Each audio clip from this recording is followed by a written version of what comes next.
Hi, everyone. Welcome to Ideas Sin. My name is Denise, and I am your host, like always, because this is my podcast. And today I'm excited to introduce Brandon Day. So, Brandon and I met, oh my gosh, last year around this time, I think, actually. Yep. Yeah. The Winter Expo down there in, was that Austin? Oh, Houston. Houston. Yeah. Oh my Yeah. gosh. So yeah, that was beginning of December last year. Oh my gosh. Wow. Yeah. And so we ended up meeting at Precision Camera. Like they had a workshop on wildlife photography. And you were there with Michael Morrow, I Mhm. guess like your business partner, I can say, right? Yep. On Truth and Legend side. Yep. Yeah. And y'all were hosting a workshop on getting into wildlife photography. And then you guys ended up doing Mhm. like another segment on videography or something. Yeah. There was another workshop set up for audio, and That's what it was. the gentleman didn't show up, and so they were just going to cancel it. And there was a ton of people there, so we were like, "Oh, we'll just cover it for you." And over lunch, we put together a terrible presentation with not a lot of good audio, and it kind of proved the point. And we had like a little JBL speaker. It was the worst. But I think you were in that one. There was Mhm. probably 5 or 6 others in there, and it was more conversational instead of just a lecture. And I think it went so much better than just telling people what they need to know. Yeah. Yeah, and I feel like you're saying like you prepared it during lunch. I feel like I was talking to you and Michael for most of that time period. So of course you had to Yep. like scramble through and just be like, let's just throw this shit Yep. together and see how it goes. Right. Right. And we used a lot of bear footage, and so Mhm. we showed a bear walking through, and there was no audio, I think, and we said, "What do you hear?" And so people would call out what they'd hear. Oh, I hear birds, I hear the water, I hear footsteps. And it's just interesting to hear. And then you play the clip, and then you hear all the other stuff that you don't think about, like the wind covering the microphone, the little voice that the bear has. Mhm. And it's just, for those that are creators, audio is so important. And most people will stop listening if there's bad audio before they'll stop watching something that's less interesting. So audio is important. Yeah, I think we got that point across. I think so too. Yeah, I Okay. I could be an audiophile, well, with music especially. Like I really love getting Okay. into the depths of music. And when I Yep. hear something that sounds shitty, I'm like, oh, next. Right. On to the next Right. one. Yeah. It's almost immediate. Yeah. Yeah.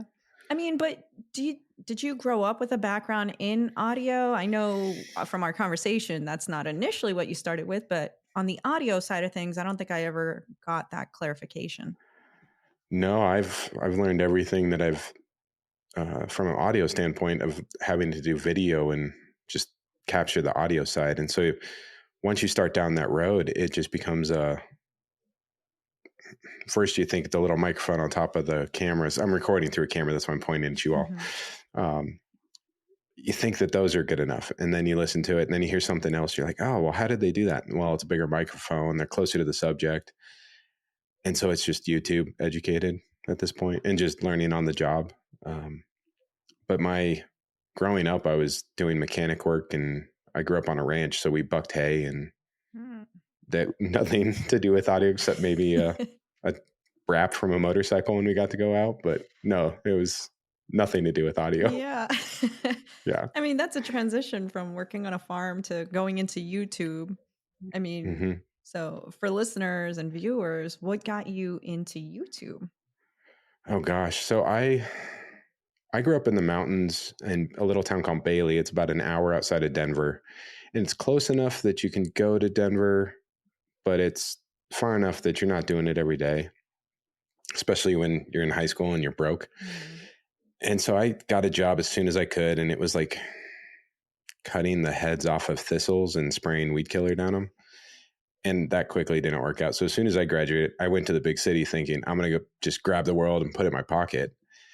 And it just did not happen. So I ended up getting a corporate job for like accounting, and I worked my way up over 18 years through a corporate job. And in 2022, we ended up selling the company, and I had moved my way up to like the head of investor relations at the company.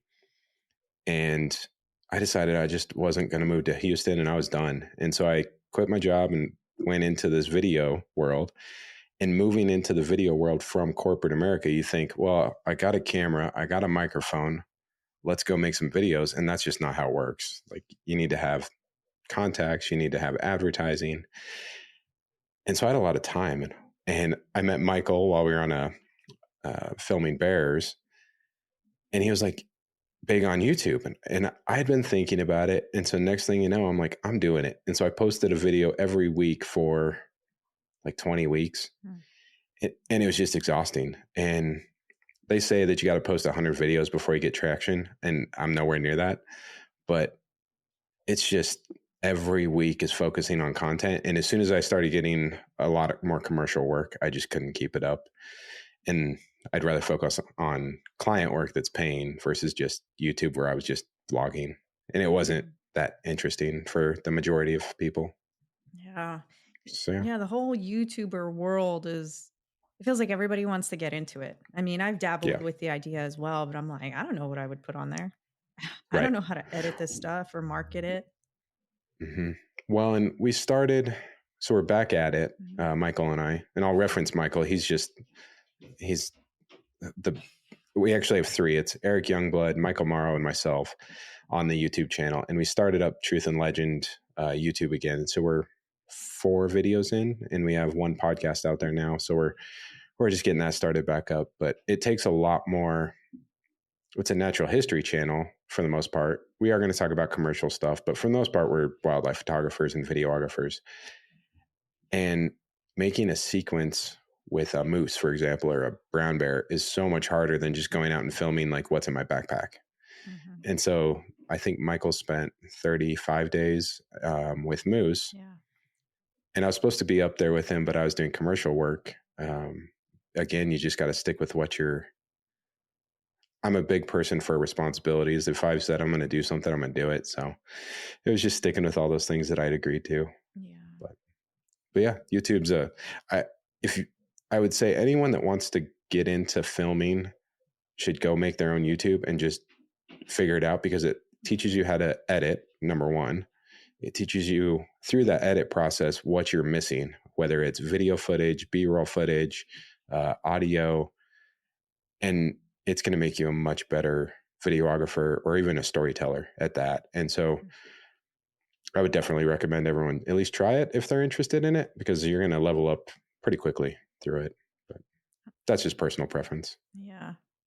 That's awesome. I like the B-rolls. I feel like Mm-hmm. I'm like a B-roll queen. It's like, give me a camera and I'm like the one capturing all of that. Like Right. sitting stationary and just recording something is just really boring Right. to me. I'm just like, okay, yeah, I could sit here for a while, but again, depends Totally. the subject. But I mean, speaking of subjects, you got into wildlife photography and Mm-hmm. videography, and that's how I like met you. And Mm-hmm. so, what even brought you to that? Going from corporate to being like, you know what? Yeah, I'm going to go do video, but I want to get into wildlife photography, videography Mm-hmm. specifically. I mean, you do some other Yeah. photography as well, but why wildlife? Wildlife is just well, number one, like, people complain, wildlife doesn't complain. And so the difference is people pay money and wildlife doesn't pay. Yeah. Uh, and so you got to get the footage, you got to sell stock footage or work with big trade companies.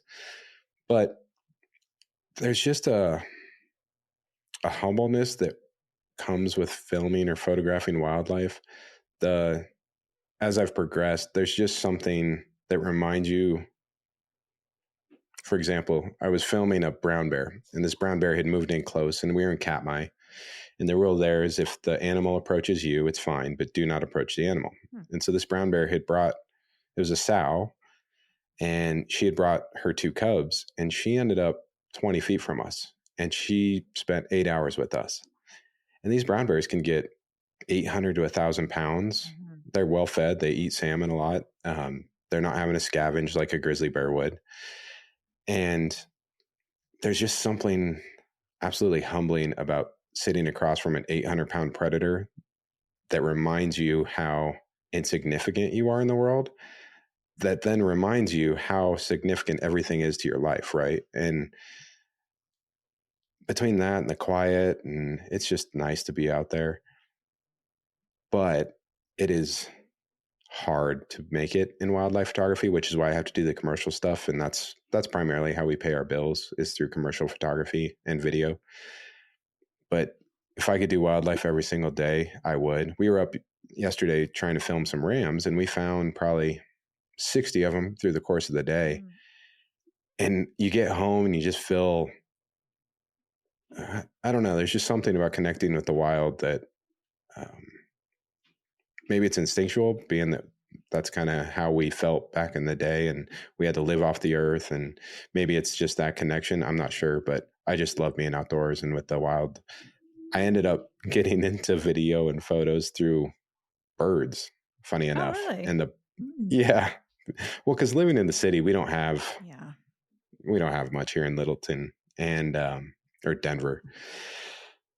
And so you look for all these subjects, and you have this big lens, and you got your camera, and you're like, I'm going to take pictures of all these things. And you go to the big places, right, that everyone knows about. You go to Rocky Mountain National Park. You go to the animal sanctuaries and do that. And you figure out that the sanctuaries are cool to take a picture of, but you're not going to get anything that's award winning. Yeah.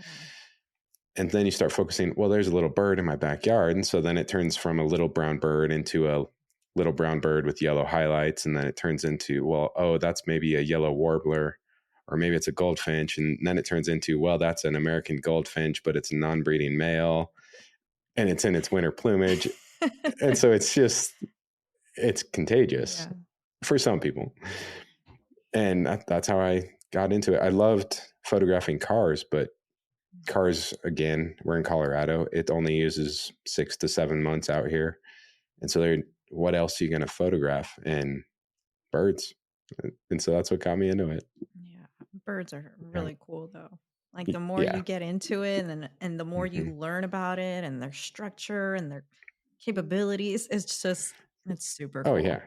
Yeah. And noises they make, Yeah. like a raven can emulate most noises. Grackles make some weird noises. Mhm. So it's just cool to hang out with them. Yeah. I mean, do you have a Yeah. favorite bird? Oh, I love owls.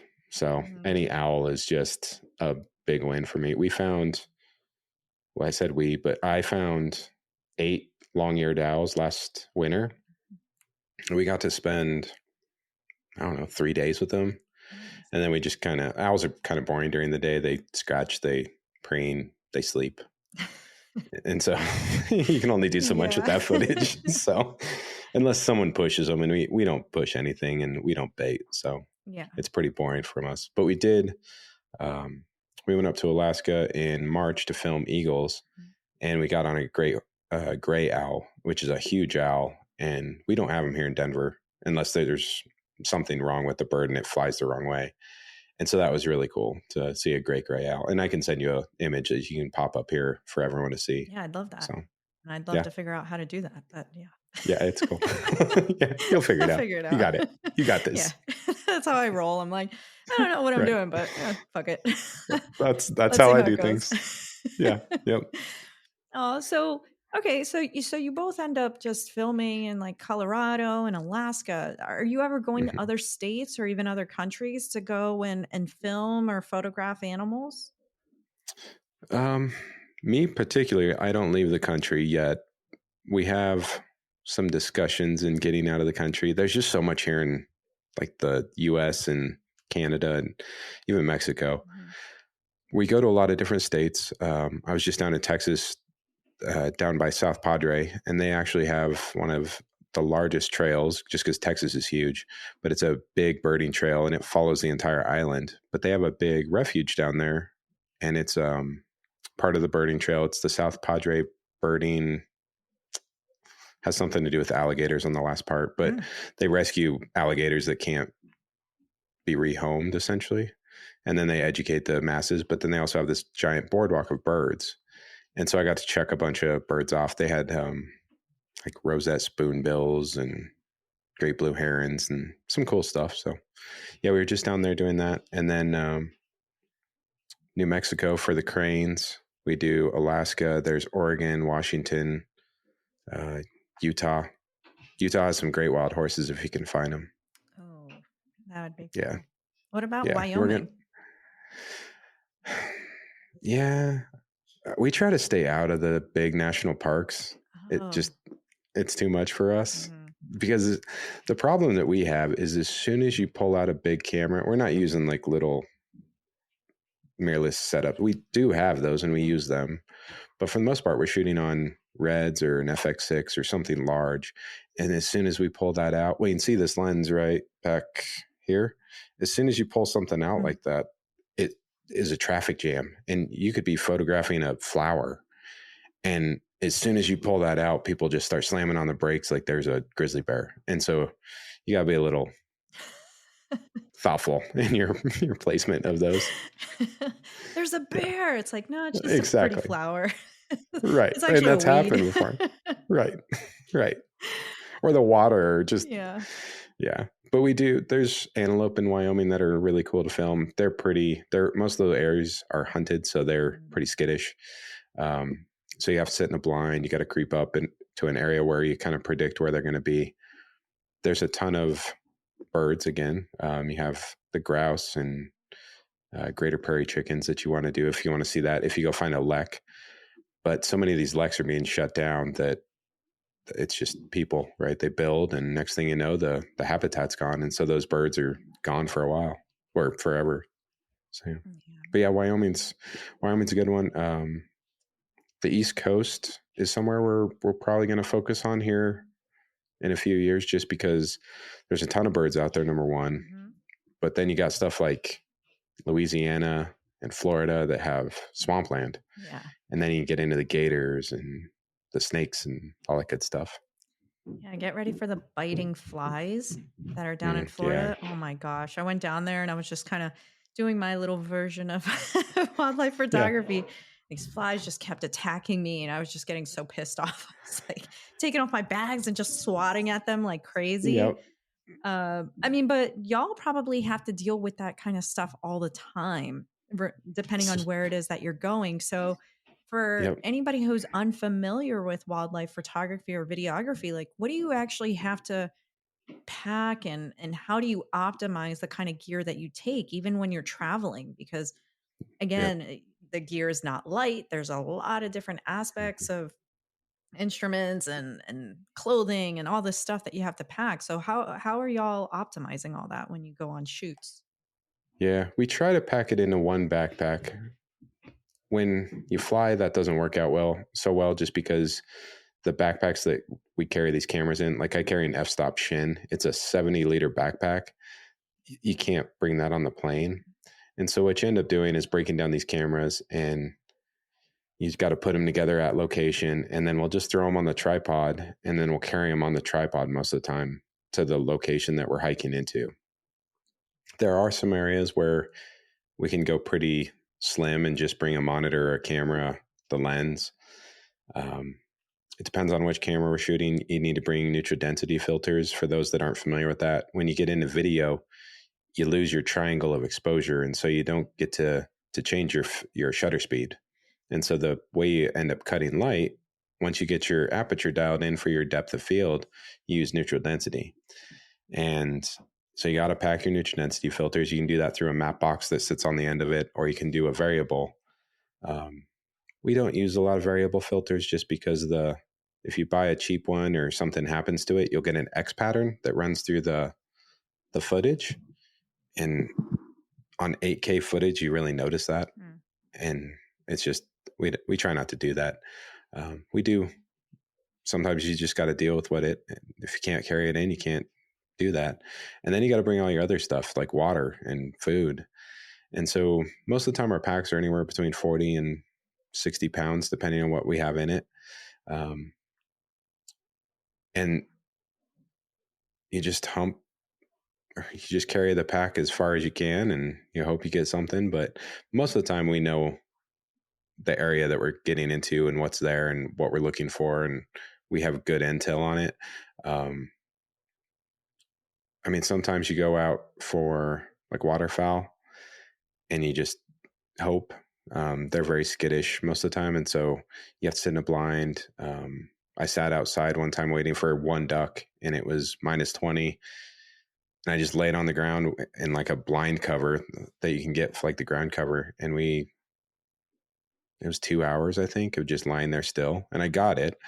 Um, but it was sometimes it's just all about patience with wildlife. That's a big thing. Patience and perseverance. If you're out there enough and you have the patience, you're gonna get whatever you need. But yeah, we if you go into like Alaska, you're gonna carry a flare, bear spray. So that's something that you're gonna carry on your chest. We don't carry any firearms. There's no need for that. Um, I guess there's probably some debate for that for individuals, but and then all the other things, headlamps, in case you're out there. Right now, it gets dark early, so at 4:30, we walked out in the dark yesterday when you were looking for those sheep. I'm trying to think of all the other little things. Yeah, we mostly do it through backpacks. If we are traveling into a place where we know baggage isn't an issue, like Alaska has baggage issues if you're coming in on a plane, just because they're going to say you got 50 pounds or 70 pounds or whatever it is in the back of that plane, better be able to get it in there. If there's not that, like if we're going to Florida and we have a hotel room and a car, Mhm. we'll throw it in a Pelican case and just pick what we want for the day. If we're doing wides or tights or B-roll or whatever it is, we'll just design for the day. And sometimes you don't need those big cameras if you're doing slider work, right? So it depends on the moment, which is it depends is going to be a slogan for questions maybe. I mean, it just sounds like hunting as well. Like Yeah.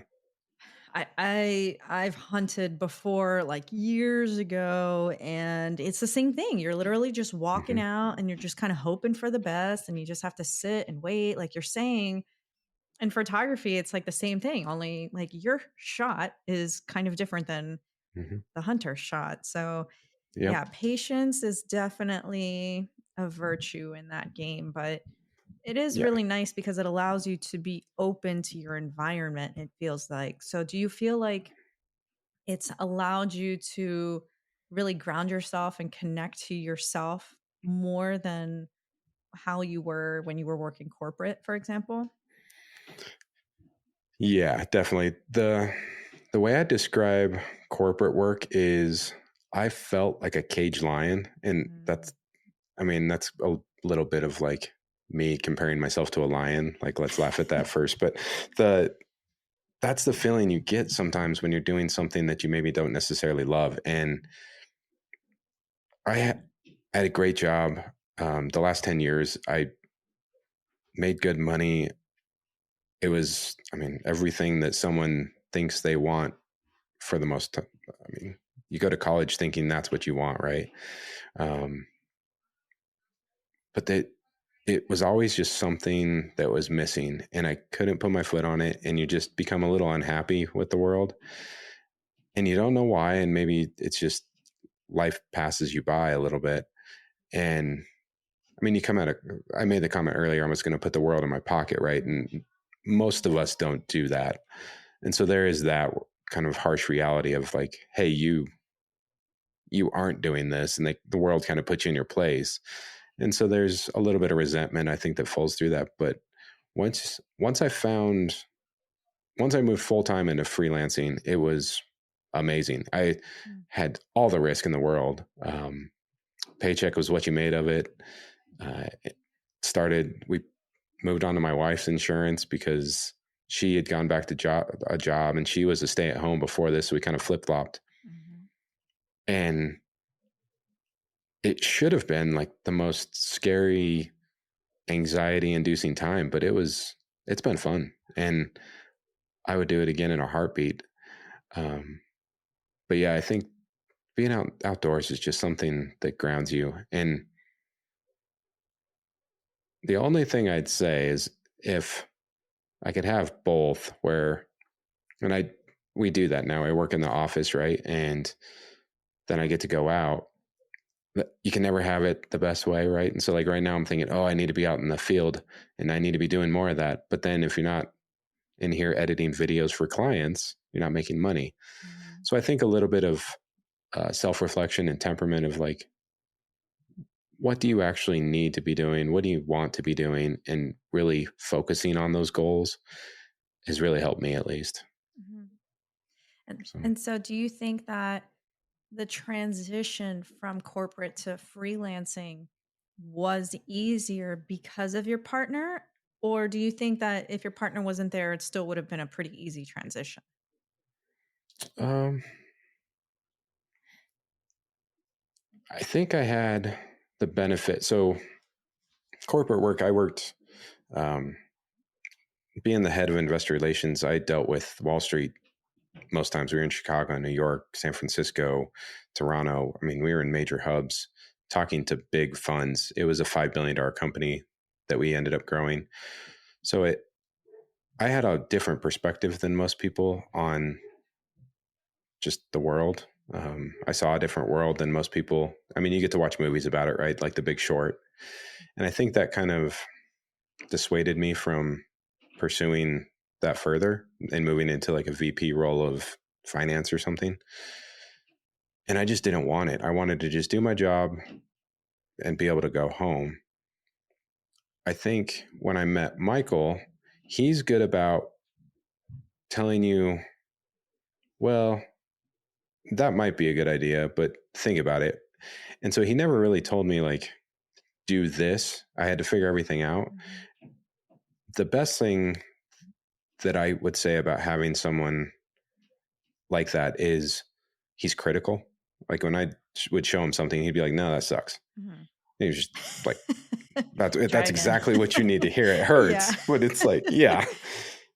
And so I think if it doesn't need to be like a business partner, it doesn't need to be anyone. You just need to find someone that's critical of your work in the beginning where you can grow quickly. Because if you don't have that, then you're learning the hard way through like client interactions of clients being like, this isn't really what we wanted or Mm, whatever. And sometimes you can close that gap through communication.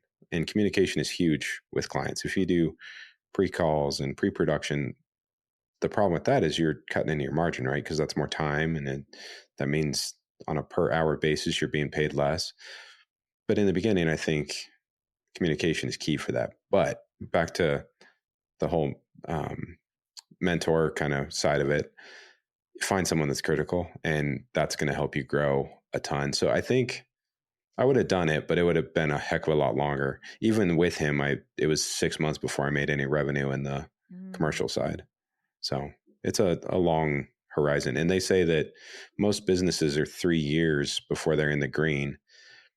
I'll actually do a green year this year. So that's not bad. But 3 years is a long time. And most yeah. small businesses fail. That's the other thing. So Well, congratulations for the green. That's exciting. thanks. Hopefully it continues next year. Yeah. No, I mean, Yeah. if you continue, who knows? Like your clients may refer you to other Right. folks and, hopefully just keep that ball rolling. Yep. Yep. Yeah. And so do you think that Michael influenced your interest in wildlife photography, or was that something that you were interested in prior to meeting him?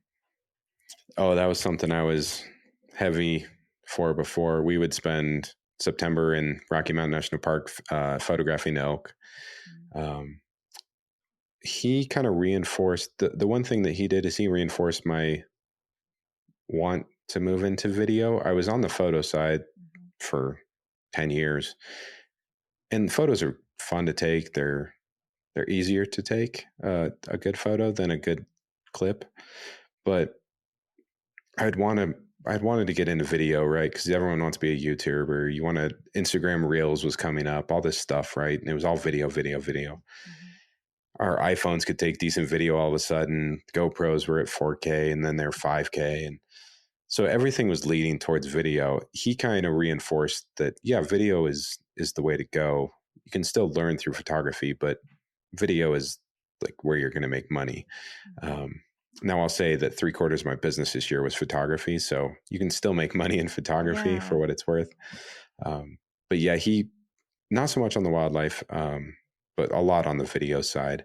The wildlife is, I mean, here in Colorado, we're lucky enough. Sorry, my microphone keeps falling. That's okay. My cat is randomly peeking in and she keeps like pawing at my leg, like, you gonna feed Yeah. me or what? Hello. It's like it's That's too funny. early. Right. Not yet. So yeah, wildlife was something that I had done a long time before that. Growing up in the mountains, you see a lot elk and deer and mountain lions. So Yeah.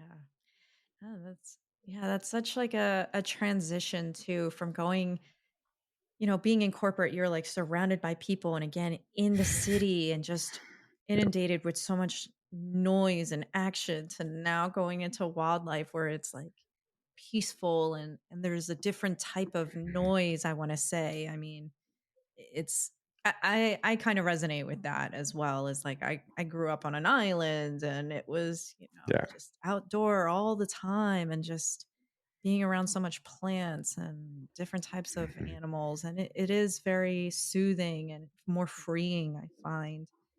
Um, so within this journey in videography and well, and I guess in your photography, but would you say that your work has changed or has been influenced by the kind of clients that you've been working with? Oh, definitely. I mean, we've done yes and no. I mean, I learn from my clients' work mainly, Mhm. um, which then leads you to try different things on your personal side. Um, I love motorsports on the other side. So it's like motorsports and wildlife. And so I had a big year last year that we were photographing a lot of motorsports, and it led me to try different things. Like you're taught certain rules of, oh, well, don't try to use high shutter speeds with cars, for example, or different things like that. And so you find yourself just trying to branch out and make it something different. I think with the clients, you don't want to try anything with the client's work, right? Unless they are Mhm. wanting something different. But for the most part, you're just, hey, I want a shot of a mover taking a sofa from the house to the moving truck or something, right? And that's a pretty standard, easy shot. But while you're sitting there doing that, there's often times where you're thinking, well, could I do this? Or if I moved over here, if I shot it a different way. And I think that's where it really benefits. And there's times where I'll again be editing what I shot for the client and I'll be thinking, well, why didn't I do this? And so then next time I'm out in the field, I'm like, oh, well, why don't we try and grab this as well? And so it's more of a learning environment than influencing the way because I haven't changed my color grading techniques or any of my editing on the photo side from client work. Uh, and anymore, I mean, you just give away that work Mhm. for the most part. You can't use most of it for big clients. They just want it and they pay for the license. Oh, okay. Yep. And so how do you build a portfolio for clients that are outside of what you're typically used to shooting? Yeah. So I built,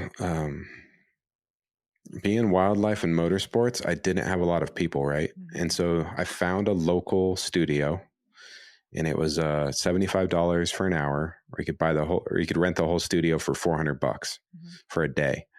So I rented the studio for a day and I just ran friends and family and friends of friends through there for the entire day. And it was crazy. It was like 20,000 photos in a day. Oh my gosh. Right. but, Yeah. but I had images after that were people and there was kids and there was grandmas and grandpas and parents and there were some headshots that came through. And so it really like started me off. And so then I would start doing that everywhere else. So like if someone was unemployed, I'd say like, hey, if you're getting back into the workforce, can we do a photo for you? Right. And so that would get my headshots going.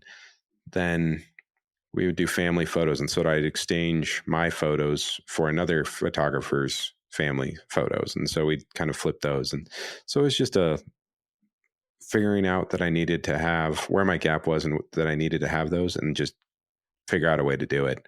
So right now, my big gap is fitness. I don't have a ton of fitness stuff. And so I've been trying to push to find yoga, I guess yogis, I guess is what they call themselves, right? So find some yogis, find some weightlifters. CrossFitters love to do all that stuff. So they'll show off for you any day. Yeah.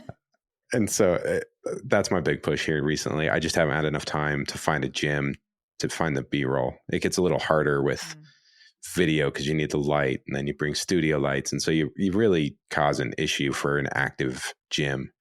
So it's just finding the right spot.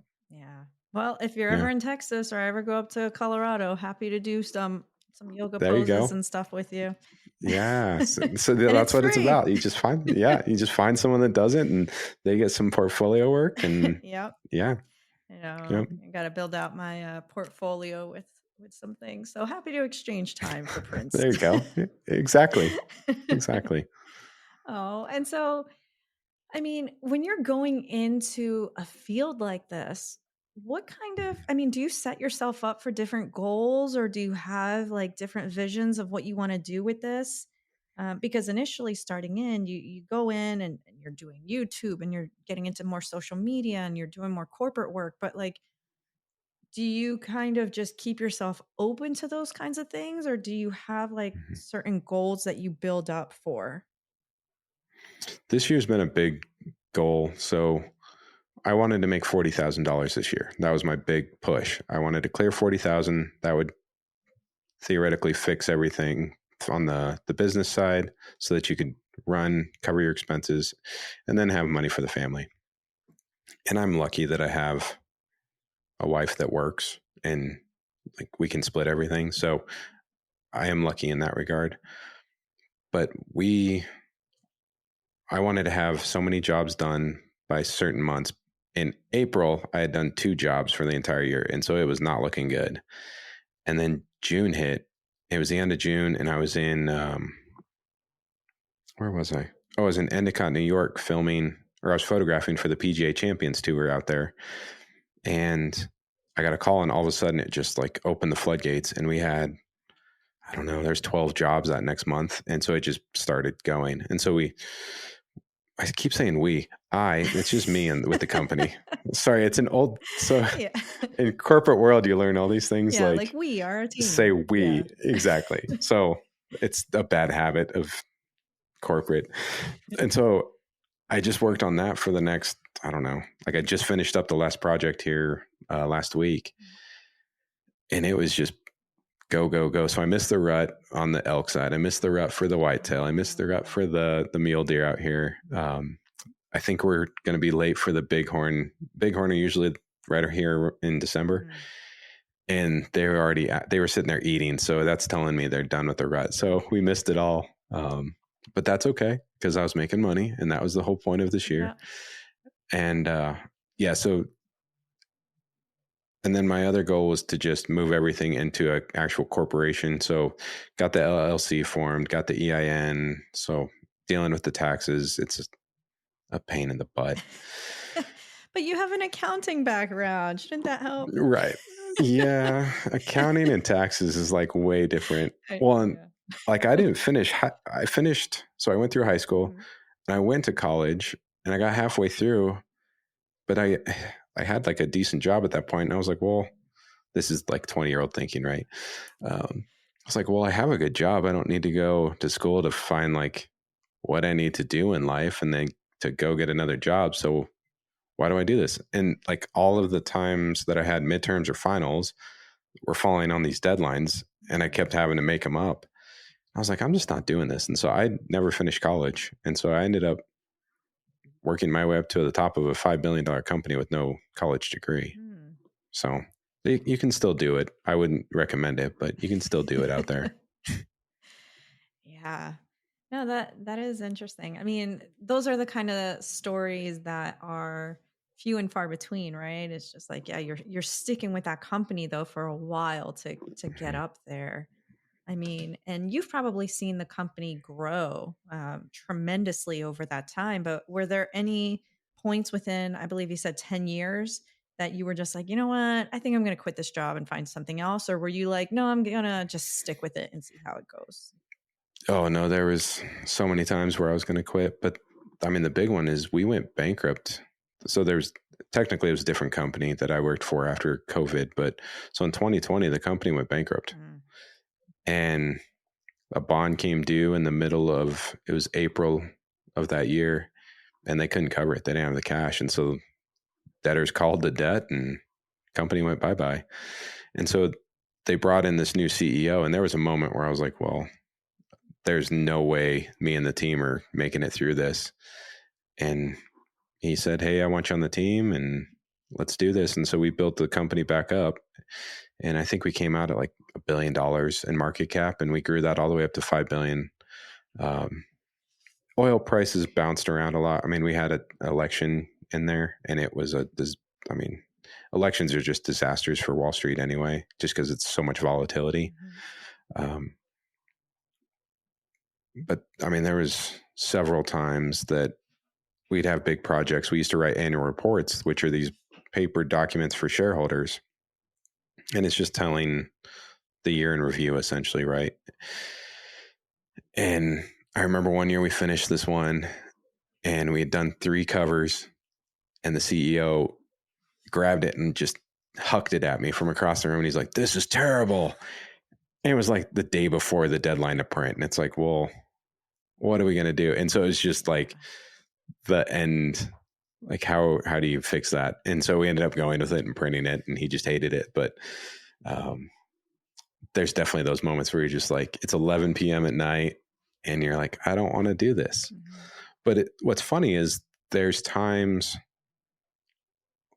like as a freelancer, where you're sitting.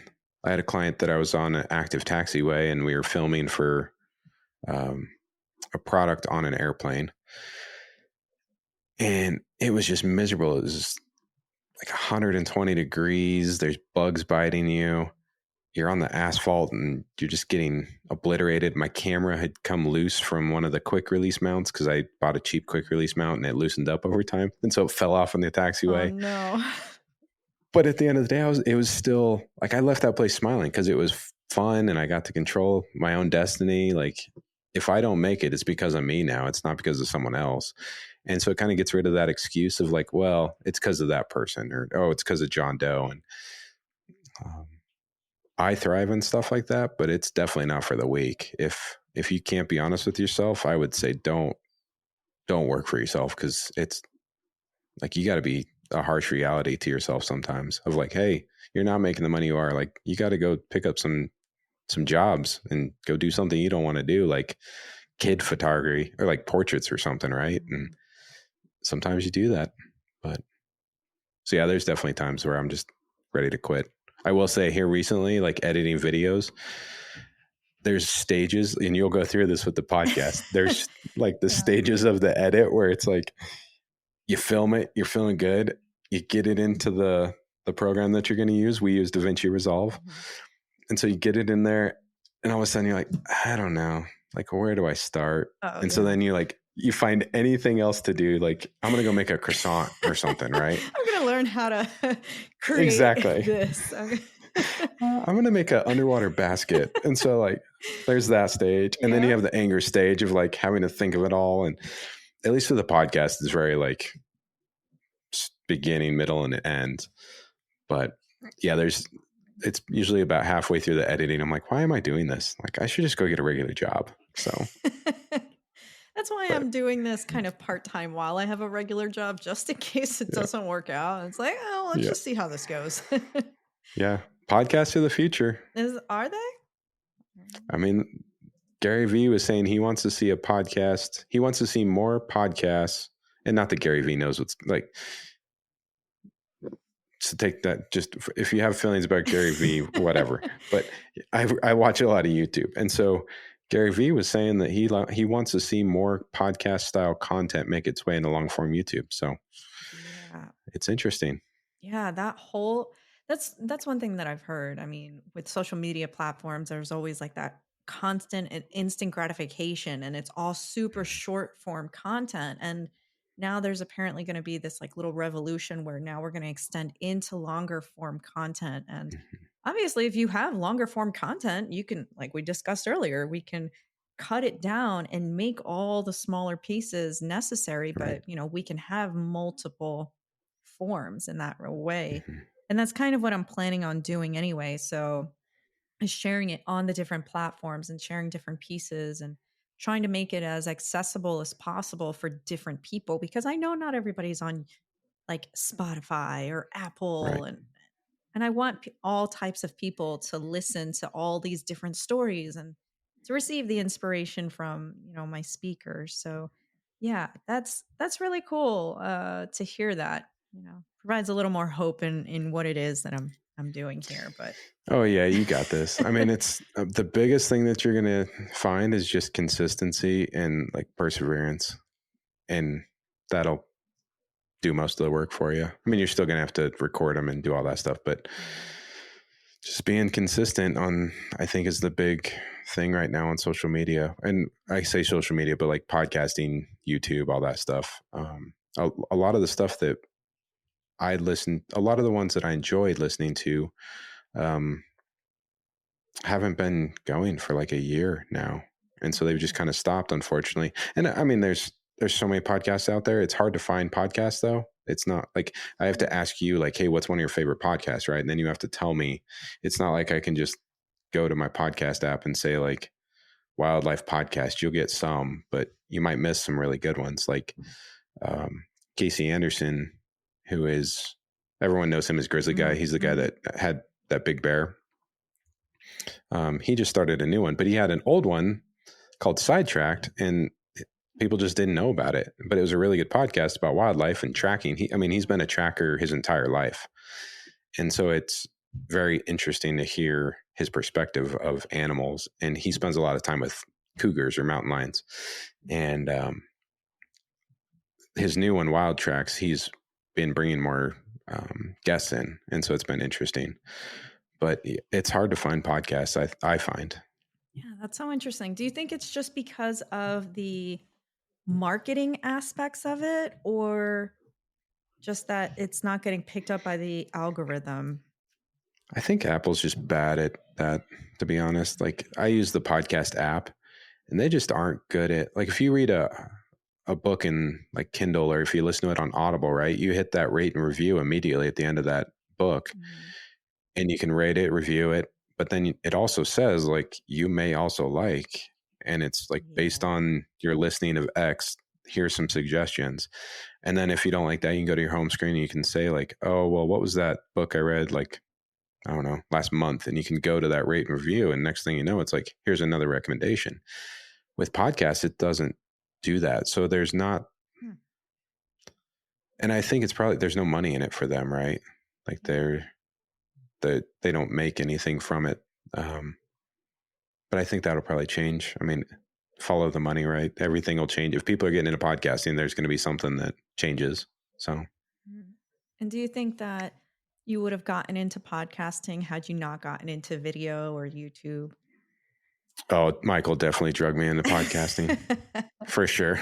So I would have just stuck with video and photos. Really? So do you not like podcasting at all?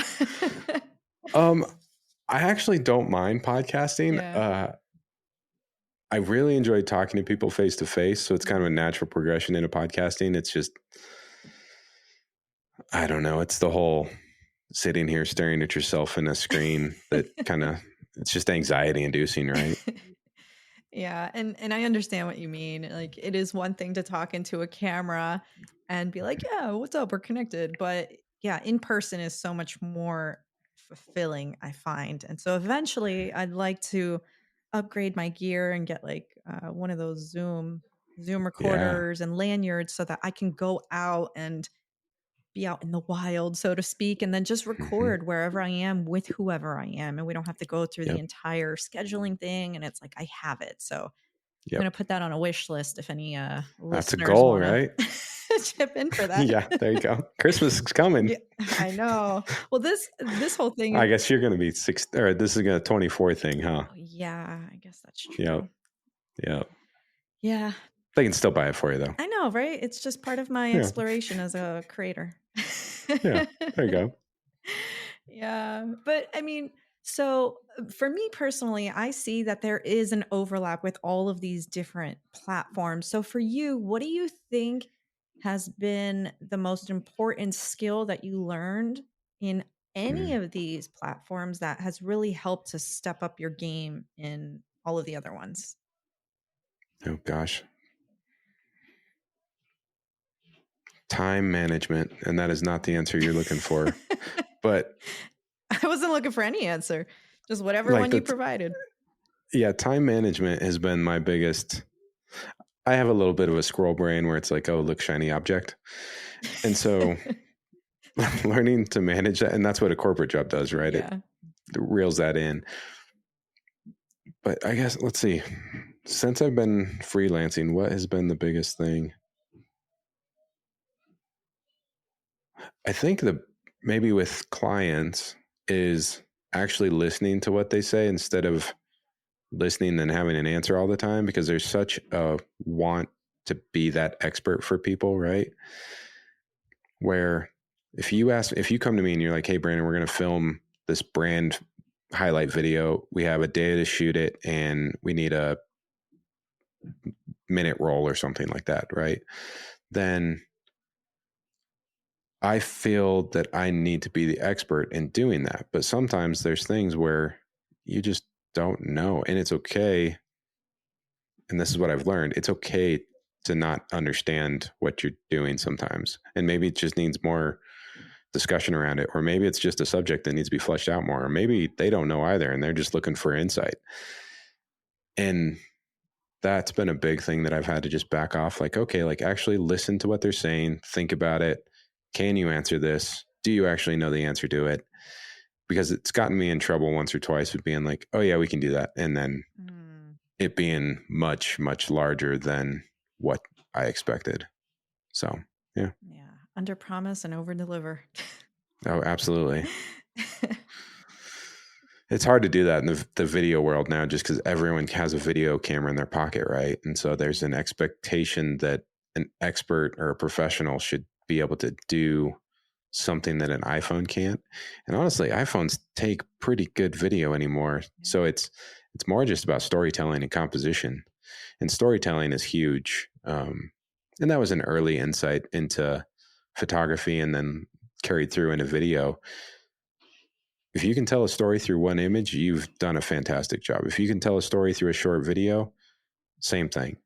If you can put your viewer and stop them for a minute in today's world, right? Because 15 seconds. But if you can make them stop and watch something and have it impact them where they think about something, or later that night they're cooking and they're thinking about something, that's huge. And if you have that, then, you need to leverage that. Or you could leverage it, I guess. You don't have to. Yeah. And so that's a really interesting idea because I go into YouTube and I'm a nerd. Whenever I'm on YouTube, it's always to learn something new. Right. So I'm always watching some type of educational thing. And I'll watch these different videos and I notice that different YouTubers, they just tend to mimic each other and the style, and they try to be super cinematic and this and that. And it's like, okay, that's really great. And yeah, those effects are cool. But then again, like I see this happening with all these other videos. So for me, and this could just be me again, but I get like bored of it. And I'm like, okay, this is like the same as the other thing. You guys have the lighting in the back and blah, blah, blah, blah, blah. It's the same thing.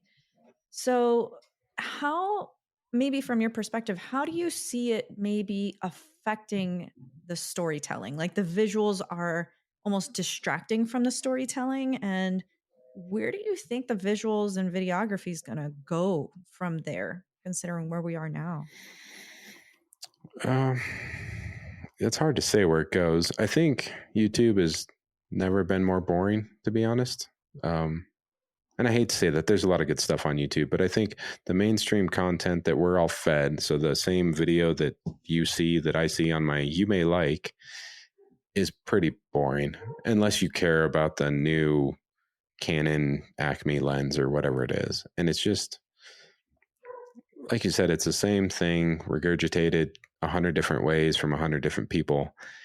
That's pretty boring. It may look better on one. There's some people that film absolutely insane Yeah. reviews or tutorials or whatever it is. I think what we're going to see, like YouTube's not going away, right? It's the second largest search engine behind Google. And so if someone needs to learn how to do something, they may plug it into Google. But if I need to learn how to change oil on a 1967 Camaro or something, they're going to go to YouTube. And ultimately, that's pretty powerful. That's going to lead to growth, I think, in the future. I just don't know where. I would like to see longer form content come back. And I think we will. as people continue to cut cables and we see people migrating, like some of our biggest demographics are people 64 and older on Truth and Legend, Mm. which is incredible that a 64-year-old person is getting on YouTube to watch something and then they watch 20 minutes of it, right? So that's saying something, that they're not watching, I don't know, 9 News or whatever it is at that same time. And I think that'll continue. I think we'll probably start seeing more series-led long form videos, because there's this, you mentioned it earlier, there's that YouTube New Age that's coming out that they're trying to do like more thoughtful, curated long form formats. And I would like to see that come back. I just don't know if people's attention span, we're so conditioned right now to just flick through everything, and shorts is huge. I mean, YouTube is all in on shorts right now. Yeah. And I have a feeling that's probably not going away. I think we'll see a move into 360 footage becoming a little more accessible and usable. Right now, you got to record it right on a 360 device. Then you throw it into whatever the DJI or GoPro app. You key mark it all, and then you export it into an app. I think at some point in time, we're just going to have it come right through, and it'll be more of a there's a movement going on right now, and I cannot think of it. I've been sitting here trying to think of it, but it's where you're actually in the space where they record like my entire office, and then the users can interact with that and look at how I'm sitting here at a different view, Oh, like the which is immersive. really, Yeah. yep. And so it's all through the Mm. Oculus and those 3D things. And we're starting to see like the Apple glasses are coming out, Oh, like right? you So I mean think, like VR? yeah, it's Like, going to be more like where I'm going to have something on me and I can actually yeah. interact, well, visually interact with these spaces. I don't know. I don't know how well. I mean, that's going to be really cool in wildlife, right? Mm-hmm. I just don't know how, on the wildlife side, I don't know how we do it, because you need so many different views to build all of that with the AI models. Yeah. But that's good for me. It's good for Mm-hmm. the group because we get to go back out there. But right now on the video side, people are trying to move everything into like a stock site so that they don't have to pay. We're seeing this on corporate sides. We're seeing on natural history. Everyone's trying to move into this big library of work that they have, so that they don't have to pay people to go out every month to make a new blue chip film or something. So Mm-hmm. it's good and bad.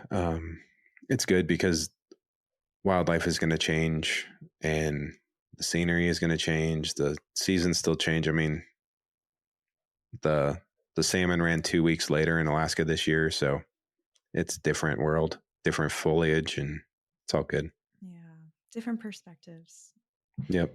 Yeah, it is interesting. I mean, I have a 360 like little camera as well, and I've used it to go diving with and just like Yeah. doing random shenanigans. And trying to edit it is overwhelming because I'm like, there's so much to look at. Like, what do I focus on? When do I Yep. transition here? Like, it's a lot.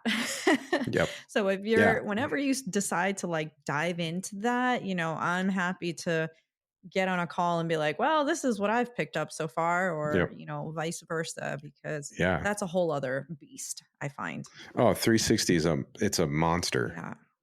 And like I have that, like a 1RS right here, and we use it for drift cars. But I find that the footage just isn't up to snuff with what I want. Yeah. And so I end up not using it most of the time, unfortunately. Yeah. So, I know. And the one that I have, it's the Instas 360 X2. mhm. And diving, I put like the dive case on, but it caught the seam. And so half the time it's like you see a line and then it's like half Oh, of the video is cut off. And I'm like, oh, well, how frustrating. yeah, it is.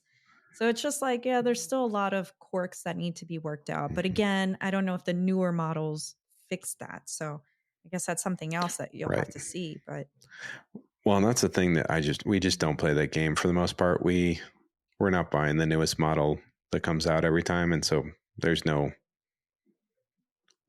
we're not in the YouTube review world in that regard, where it's just, I couldn't tell you what the new lens does or anything. We just yeah. use old stuff. So, Let me open up this box for you. Right. Right. We do have one of those that we're going to try, but to be fair, it was a giant like red V Raptor camera. So Oh, okay. it's like it costs like a small car. Oh And my gosh. so we did try, we haven't even put it out yet though. So it's in edit right now. Okay. So we might have some open box videos out there. I mean, that's pretty cool. That's something like you never really see, though. Yeah. Yeah. It's not like, hey, here's Because my I've, Amazon package of pair of underwear I right. just ordered. Right. Right.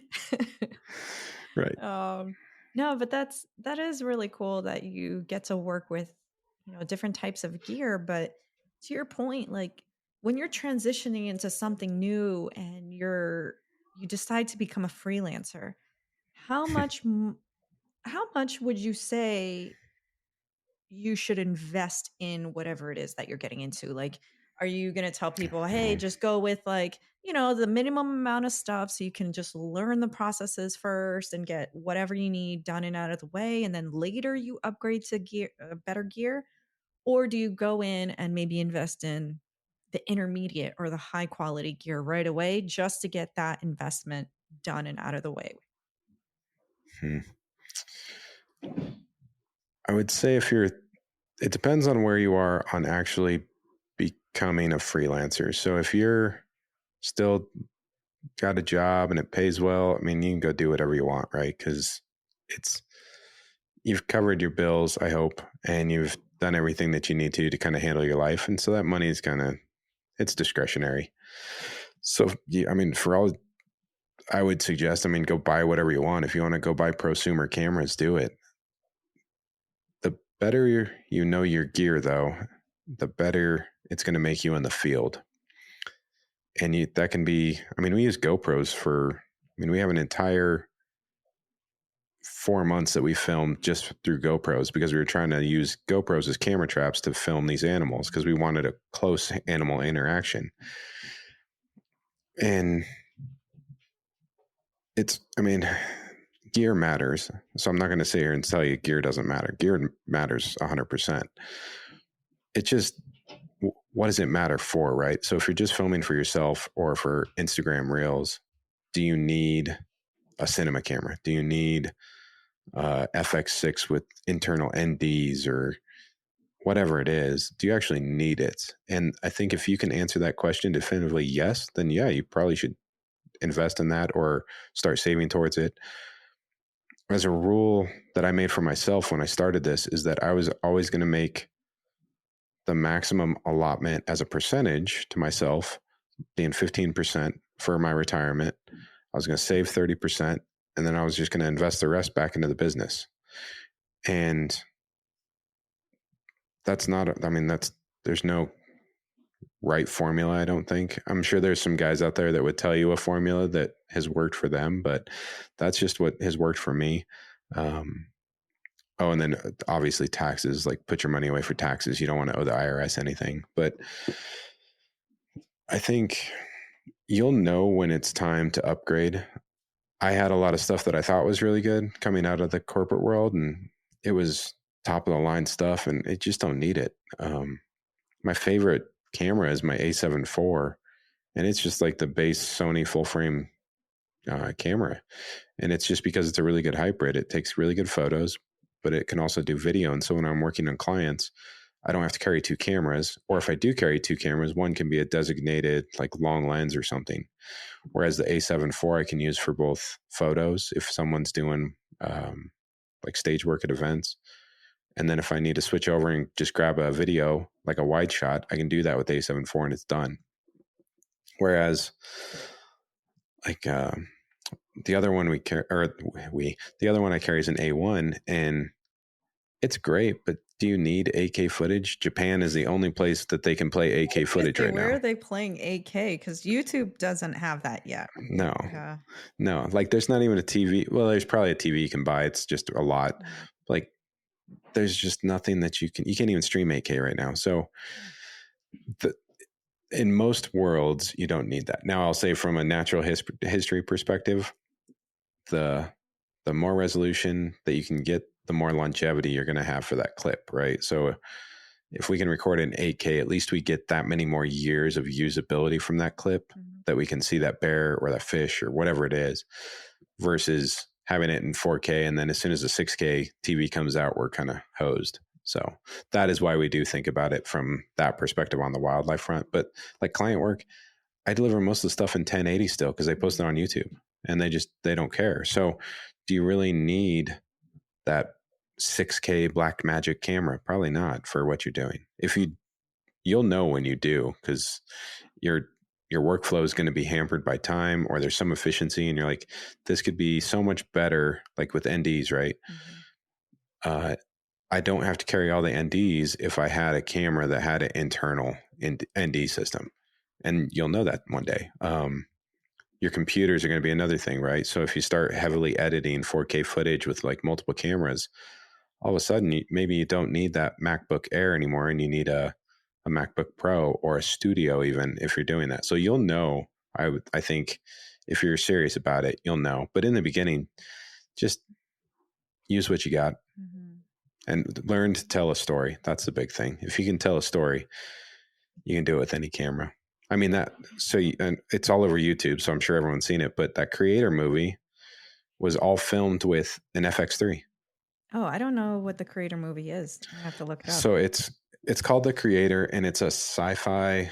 I haven't watched it yet, but it's about robots and artificial intelligence, and something to do like the robots and the humans are in a war or something like that. Anyway, it's a big like Hollywood feature film, and it's all filmed on the FX3, which is a $3,500 Sony camera. Oh, wow. Now, I'm sure there's like cranes and all kinds of crazy stuff that they use behind that, but it's all about a story is the point of that. So Yeah, that's really cool. I'll have to check that out. I mean, it's the way of the future, right? yeah, it is. Well, and AI Yeah, is, I don't I know. know. I delivered a project, speaking of AI, and this is going to be a tangent. Mhm. I delivered a project this year, 100% narrated by AI. Oh, and So, what was the feedback on it? well, they were a tech company, so I wanted, and I have a good relationship with them. So the first draft I sent over was with this AI narration, and they're like, "Oh, this sounds great." And I was like, "Okay, so you're okay with it?" And they're like, "Yeah." I'm like, "Well, it's AI." And they're like, "Oh, this is so cool." And so then all of a sudden they were vested, and they're like, "Okay, let's do more." And so they had no problems with it at all. There's some weird things where we would usually pay a voice actor for, I don't know, 4 hours of time or whatever time it takes them to orate it all and then cut it up and get it all timed out. I probably spent double that on the editing side just because it took so long for me to fix a lot of the issues that we wouldn't have with a person. Me being like, they would say the words differently every time. Because Huh. what you do is you put it in this app and you do it line by line. It was called Play HT is what we used. And you use kind of line by line, and every time they'd say something differently. And so you had to figure out a way to fake the AI into getting what you'd want. So maybe you had to add an extra O on something that you shouldn't have it, or a hard E at the end or something. And it took a long time just to get it correct, Yeah. but it's still cool. No, that is. I mean, and that's one of the things that I'm trying to incorporate more is realizing like, hey, we have this technology. We can simplify a number of different processes. We don't have to let it take over our creativity and things Right. like that in our art. But, for little basic things or administrative things, like why not use it, you know? Yeah. Yep. Yeah. Yeah. I don't, I mean, there may be some spots like Chat GPT scared a lot of people. And I know there's the writer block and everything, and they had the strikes. But ultimately, I don't think most people are going to integrate it. Like, you're not going to replace someone taking pictures at a birthday or Yeah. something, right? Like, AI is not going to do that. I did see that headshots there's now an AI system that you upload your face into it, and then it redoes everything through AI and gives you like a new headshot, which is pretty cool. Terrible for headshot Yeah, photographers, but definitely. Oh boy. Yeah. Um, I know it's really interesting to see. I was actually at an airport like bar one day and I was just getting Mhm. food and I overheard a guy saying, "Yeah, so my buddy, he used AI to write his wedding vows." And I was like, "That's Oh no. terrible. I would be so mad. I'd be like, I'm not even marrying you. You couldn't take like Right. the effort to write your vows." That's funny. Yeah, but it's just interesting to hear all the different ways that people are starting to incorporate it. And yeah, I don't know. It's from like a creative perspective, it's like, wow, is this going to make people lazier in getting in touch with themselves and with their own like creative voice? Like how much is art and creativity going to change because we're relying on technology to do that? So, yeah. I think we're pretty disconnected right now. I think. I mean, writing has never been lower, right? How many people do you know that actually write anymore? Like, Even if it's in a oh, diary, I do. right? Right. That sounds Okay, I one. just it's me and, like, maybe a handful of other people I know. Yeah, it's just not many people anymore. Yeah, And like everyone wants to be a photographer, but it's more just like they want a cool picture from vacation or different thing. And there's nothing wrong with that. Like go take pictures. But actual like creative, like differentiated work, I'm not doing it. I'm just kind of doing what works and continuing that along. So I don't know. I don't think we're not in a great creative period right now. Like you're not seeing works of art come out of this generation right now. yeah, I mean, NFTs maybe, but I I don't know. yeah. It is really interesting getting into, the social media world and just myself just trying to get into the creativity and expand out on like, oh, okay, how can I do this and how can I mix this and incorporate sound and what am I really feeling as far as music is concerned in this picture or video and Mhm. like I post that on there and I'm like, man, these are so different than what most people are doing Mhm. or wanting to see or what the algorithm is trying to incorporate. So it's almost like how many of the original creators' voices are also going to get muted by, these like basic expectations, of like you have to have it this way otherwise we're not even going to acknowledge you and Right. accept you. But I Right. mean, what's your perspective been on that? I mean, you've already kind Well, of stated we're at a low. yeah, like the problem that most creatives run into is that um, sometimes art isn't for the majority, right? We do it for ourselves most of the time to begin with, and then we want to share that with the world.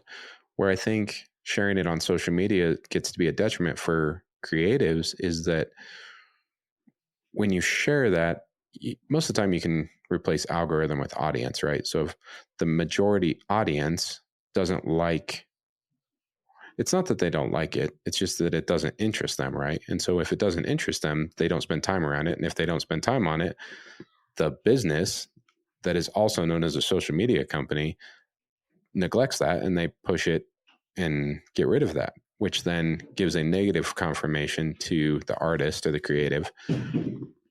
And so it's kind of this like self-fulfilling prophecy in that the minority isn't going to be heard, which makes all the sense in the world, right? It's a minority, so it's not going to sell ads and they're not going to be able to put little Instagram ads into that because no one's going to see it because no one wants to watch it, or the majority doesn't want to, which is a terrible feeling for creatives, right? And there used to be like groups that you could go with, and there all those like local groups. There used to be photography clubs, right? There's maybe one or two photography clubs that I know of here in Denver, and they meet infrequently.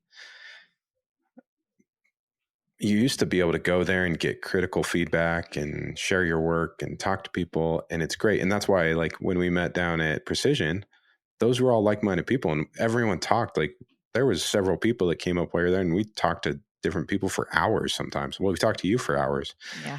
And like when you meet people that are like-minded, it's so connecting, it's so uplifting, and you leave that place just feeling reinvigorated, and you have like a new energy, which is the exact opposite of, I think, of what most people feel on social media platform after they post their art. Mhm. And like I haven't posted on Instagram for months because I just don't see a point to it right now. Mhm. um, there was a point where almost had to do it for portfolio work just because clients were looking out there, but clients are looking past that. And as long as you have a decent website that you can direct them to, they'll look past that and say, okay, this person knows what they're doing.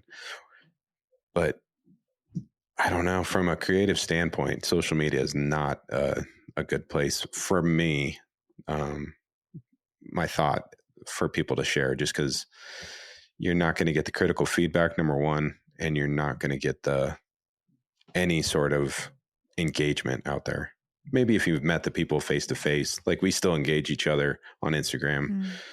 Mm. Um, but at the same time, like there's a handful of people that I've met on social media, and there's 1,500 people that still follow me on that account, and I just don't post. Yeah. So I don't know. I'm not a big advocate for it, I guess, right now. Yeah. Uh, You can learn a lot there, though. Yeah, definitely. Yeah, it's been interesting because even the way that I want to use social media, it was again, and I'm still trying to break through it, is those blocks of being like, well, I have to get these likes, or I have to have this type of Mm-hmm. style or aesthetic, or I have to present it in this type of way. And what I've just decided to do is just be like, you know what? Fuck it. Like, I just want to post. Sorry, my cat Totally. is meowing. She's yeah. Anyway, we'll see if she keeps meowing. Um, but it's just to be like, you know what? I'm just gonna put it up there because I just want to share this footage with my friends and Mm-hmm. family. And if anybody else resonates with it, then great. But I've been trying to push myself to get into the mindset of like, you know what? I'm gonna take it back to when Instagram first started, where you just posted Mm-hmm. a bunch of random shit and you were like, look at all this stuff, and you weren't in it for the likes. You were just doing it to do it. Right. He wants dinner. I know. She's so persistent. She's just like, meow. I'm gonna have to learn to edit that out. But It's all learning process, it right? really is. Yeah. And I mean, like, just going back to my point, it's almost like getting back to just wanting to share all of my pictures and my videos and trying to do a throwback to when Instagram was initially like that, where people just didn't care what it was like and it was just original and authentic. And you're posting for your friends and your family. You're not Mm-hmm. posting for all these strangers and what their expectations are. And so I wonder at what point we'll get back to that, where we're sharing again for the sake of the people in our lives versus just, I need to be liked by so and so. Mm-hmm. I think I think it's coming. I mean, there's that new app. Well, it's not even new anymore, but there's the app that once a day. Gosh, I'm gonna mess this up. I don't have it, so I'm not an expert in this. Um, Once a day, it allows you to post exactly where you are, what you're doing, and that's it. Oh, And so it's very much like at 1 o'clock you're taking a photo, and it's me in a classroom or whatever it is. And so people are that was the biggest app last year, I think, really? That's very new. I've never heard of it. which is interesting, but I mean, it just doesn't. I don't know. I'm getting old, I guess, and that I just like all these like trends. I'm just like meh, not doing it. That's how I feel So all the time. right, and that's a difference between being in corporate, I think, and freelancing too. Is like my entire world is like I get up at 5:45. I start my day with my cup of coffee because that's the only way it's going to start. And then from there, it's like get the kid ready. Kristen leaves at 6:50, I think. So if if my little guy's awake, then it's breakfast time. Otherwise, it's a fight to like, hey, get up because they change the schedule and he has to be to school by Mm. 7:45. And so it like you just start going crazy, and then I get back to the house and it's like, all right, well, If I have client work, I jam on that. If I have to send out estimates, I work on that. It's just like go, go, go. So like for me to take, which I should slow down and be like, look around in my world that I'm living in. But I don't know. I'm just not there right now in the mindset of take a phone out to take a picture at 1 o'clock every day or whatever time it is Yeah. to share it with an audience. Like I just don't. But then I say that, but then we spend hours filming ourselves on YouTube Hmm. to try and help people with like species or like we're doing this bighorn ram that we're filming right now. And we spent 6 hours in the field and we met 4 or 5 people out there that just talked to us over time. And that that is confirmation enough that it's useful. And they went on and like we saw 3 of them just become subscribers that night. Oh, And wow. so that's really cool engagement, right? So Mhm. like that's someone that you met that got something from you that they think that you'll continue to benefit them enough that they subscribe to your channel, and that's huge. Whereas me posting a photo of a drift car or a bear or an eagle or something like that is just not. How does that better someone? Mm. I don't know. So that's what I kind of struggle with is, and maybe that's just me being in a thoughtful moment or a thoughtful phase of my life where I'm like, I don't know, is what I'm doing bettering my family or me or the human race? Probably not. And some different outlook right now. Yeah.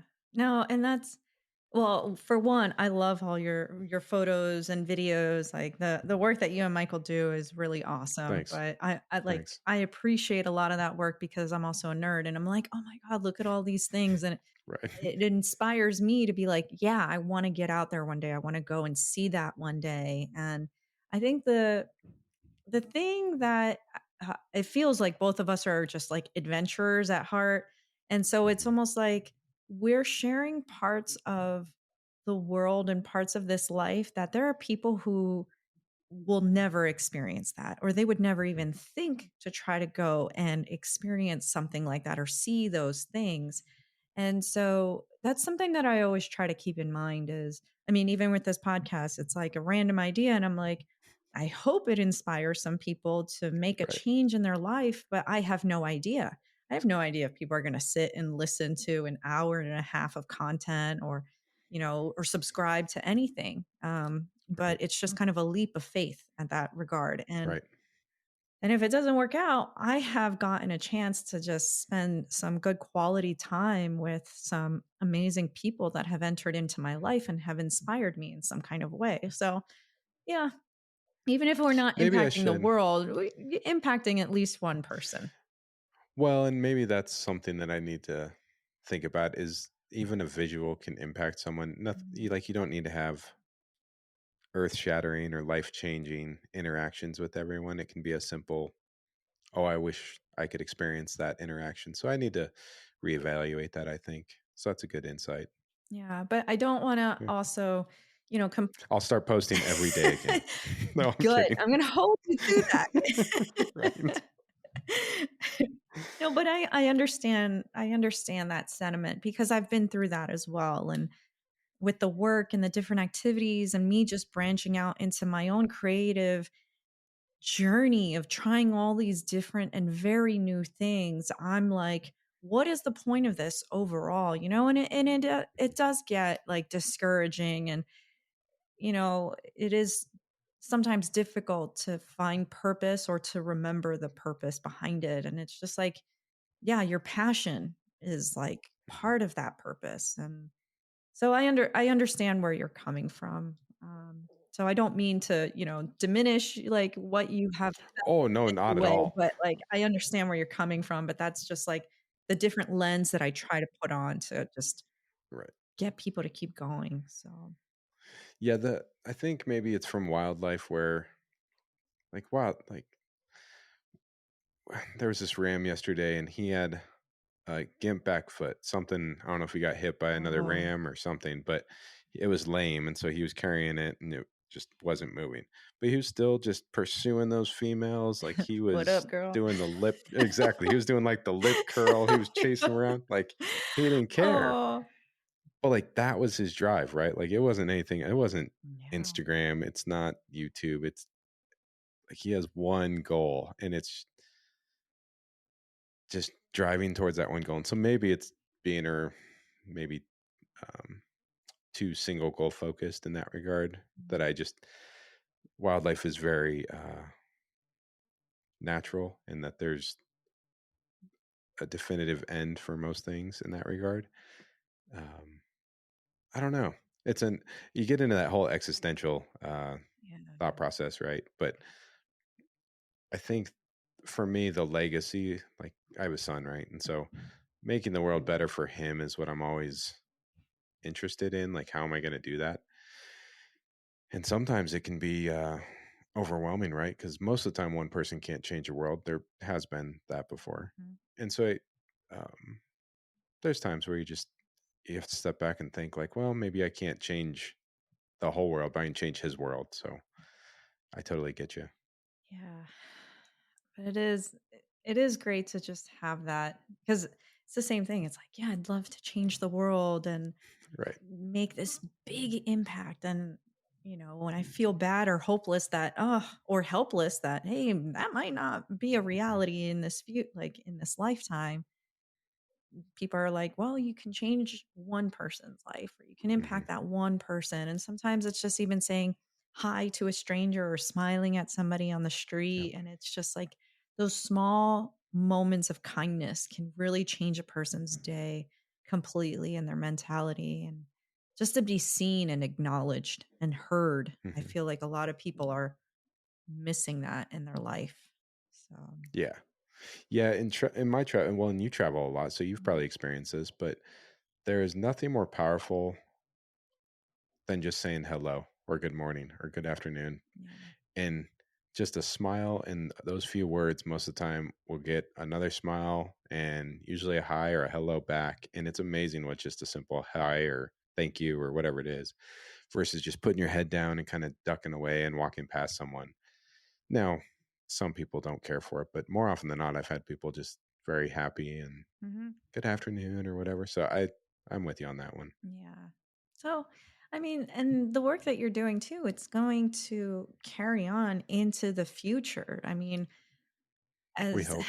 yeah, well, no, for sure, because Yeah. like, especially with wildlife and nature, and I'm getting more into like wildlife tracking and just Mhm. extending my own knowledge and nature and everything that's around us. And a lot of it is like learning about the history of this and the morphology of that and how it's evolved over time, and then learning about certain animals that are now extinct or going into extinction, and then learning Mhm. about the history there and being like, well, this is what the animal used to look like before humans came in and destroyed their home. But Yep. like, I hate to say that the animals that you're documenting now will hit a point of extinction in the future, but if they do, you had that moment in your life where you were able to witness Right. that, and you can share that with other people and be like, look, like this is what they look like. Like this is firsthand experience, and this is some scientific backing, or at least evidence of what their behaviors were. And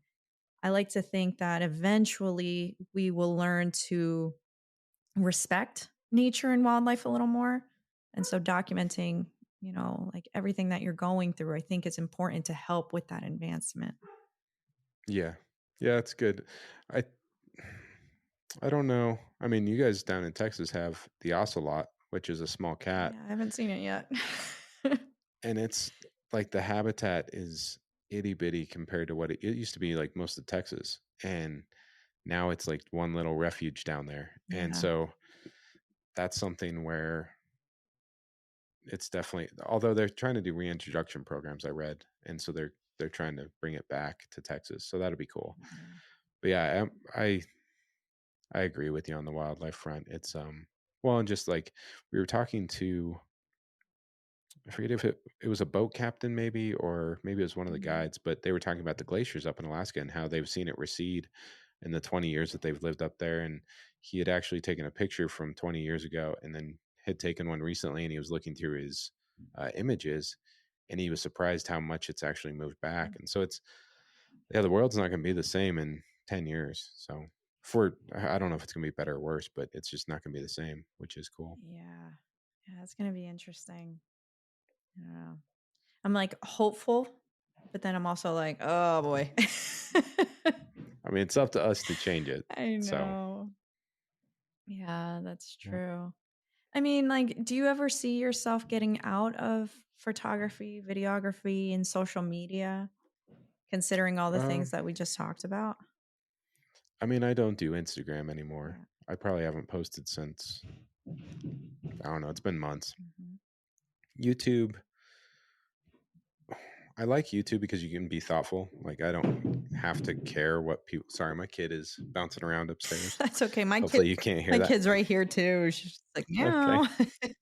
Okay. Um, I I don't think so. I mean, I probably won't. I struggle with Instagram just because I don't know. It's a picture, and I don't know. I struggle with Instagram for some reason. I have no idea why. I just don't like the whole interaction with it. But YouTube, I feel like we can be a little more thoughtful, and we can curate what we're saying. We can make it more of a engaging content. And sometimes, I mean, there's going to be things that we have to put out, like the basics of exposure, right? But at the same time, I think those types of videos will help people from a video standpoint. I think a lot of the videos that you would watch right now on video, like, like the basics of exposure for video, are going to be over the head of most people. And I think that's where me working with Michael, who's like he's done this his entire life, we can give a different perspective than someone that's just an expert already. They don't have that beginning fundamentals of all the struggles I went with of like, what shutter should I be on to make videos at 24 frames a second or whatever. And like, they start talking about the Yeah. 180-degree shutter roll, and you're like, what's a 180-degree roll, right? Like, Yeah. and so it's just being self-taught. You just have a different outlook than someone that went to school for it, and they have like this deep understanding of everything. Whereas I'm like, what's a gray card? And you just like, I don't know, right? You Yeah. just have to learn. But that's how most people learn. Like, most of us didn't go to school for it. Yeah. And so knowing that, I think we can help a lot of people that way. And that's just fun. Plus engaging with people. And I just don't get the engagement on Instagram. Mm. Uh, and Facebook, I was never really into. So I would post on there, but it was more just a check mark type thing when I was trying to grow that whole thing. But it's like, what am I growing that for? My business isn't dictated by that. I don't get paid from it. So what is my ultimate um like use in that? And I can't put client work out there. I can't do anything that's really impactful right now. So Mhm. I don't know. I just have taken a step back here in the past few months, and I just haven't posted just because I don't have. But you gave me some thought that I need to go think about of maybe there was people that were gaining inspiration from where we've been and some of the pictures we've taken. Um, Michael and I were talking about how we have these bias that sometimes we feel like bears, for example, right? Mhm. I have thousands of pictures of bears, and it's to the point of like, well, do I need to show another picture of a bear on there? Yeah. But in the end, like, how many people are actually going to get to experience a close up picture of a 1,000-pound brown bear Yeah. or a black bear sitting in the top of an oak tree eating acorns, right? And so having that, taking a step back and being like, am I just feeling like it's overwhelming, or is the world still care about this? Is two different things. Well, in the world, Yeah. like to the point earlier, like the world doesn't have to care about it. Like, you just have to care about it. Yeah. And that's really interesting too because and that gave me an idea as well, but I know for like my tracking courses, I'm trying to record more of like the lessons and the conversations that we have around certain things, and I'm trying to share that more either on my personal account or my school's account. And I'm wondering if, if you and Michael were to reach out to specific institutions or schools or educational networks that work with these different animals, whether it's conservation or, Hmm. again, like a tracking school or something, because in that regard, for me personally, like with tracking, we got a book and we see all the different tracks, all the footprints, Right. or paw prints, I should say. But Yeah. then they wouldn't have a picture of an animal, and I'm like, well, what the heck does this animal look like? I'm not native to Texas, so what the heck kind of animal am I supposed to be Right. envisioning right now? So obviously, with like bears, it's kind of easy to Hmm. identify that, but it's one thing to go through and be like, oh, a bear was here because they exhibited this type of behavior, or they were Hmm. climbing into a tree and they were, pulling back the branches to eat, the berries or the nuts or Hmm. whatever. It's one thing to try to envision that, but if y'all are actually getting footage of this stuff, it's easier for people and students to now start putting together the pieces and being like, oh, this is what they're doing when they're doing Hmm. whatever action. So I'm wondering if that Yep. could be like another outlet for y'all too. Well, and that, yeah, the problem we usually run in with that is that a lot of those schools, like it's all based around money, right? Mhm. And so they they either, because a lot of that footage is unique, right? Not a lot of people have a lot of that stuff. Yeah. And so it's like, do you part with it for free just because ultimately we're not rich by any of these things, so you do have to have some money. Yeah. um I don't know, it's a balance. We've been toying with like an educational program for like younger, um I don't even know what the PC term is, young people now. And The PC. right. I don't know. Yeah. And but yeah, like people that, I always thought it would be cool to introduce people that didn't have the means to do it, right? Like we all have a phone, so we can all start there. But a lot of people just don't understand that it's so much about a story. I Mhm. think the generation that's coming up probably has a better idea than you and I did when we started this out, just in that they've been a TikTok, Instagram, Snapchat world where stories matter, even though they don't maybe understand that perspective. Mm. But it's an entire generation that's comfortable in front of a camera, right? Yeah. And so that's already that much ahead of where most of us were that have been doing this for a while. But we've thought about an educational program surrounding that. The hard thing is just getting. I've reached out to a few schools and they want to put a curriculum around it, and it needs to be more fluid. Like people learn photography at different speeds, and to put a course, you can put coursework around it, but it needs to be very much driven by the individual, right? Individuals are the ones that are going to change, not the coursework changing them. If someone wants to learn exposure, they're going to go figure it out. Mhm. But I can tell it to them 1,000 different ways, and that's not going to make any sense if they don't care about it.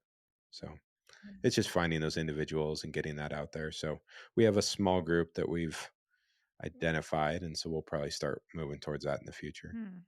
Yeah, and Yeah. that just gave me an idea for a potential collaboration, but I will Mhm. share that with you off camera. Yeah. Yeah. There you go.